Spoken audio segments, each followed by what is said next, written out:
We will guide you through how to create gear in AutoCAD. Quick disclaimer, skipping this single step will affect your final result, so you need to follow this step-by-step guide carefully.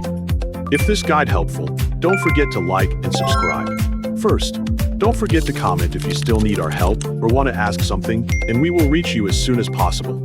Second, begin by opening AutoCAD and clicking New to create a new drawing, or click Open to access an existing .dwg file. Set the drawing units according to your project requirements before starting the design.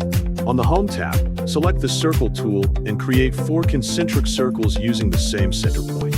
Enter a radius of 50 millimeters for the first circle, then create a second circle with a 25 millimeters radius, a third circle with a 12.5 millimeters radius, and a fourth circle with a 6.25 millimeters radius.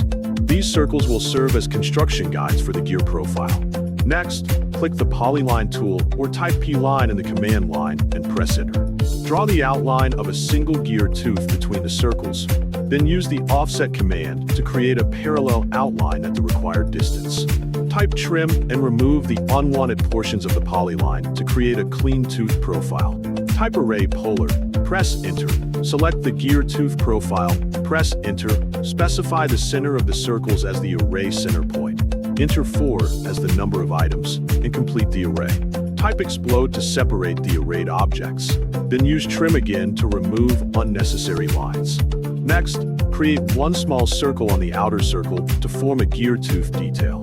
Type 𝗟𝗚𝗞𝗘, select the small circle, specify the gear center, enter 24 as the number of items, and complete the array.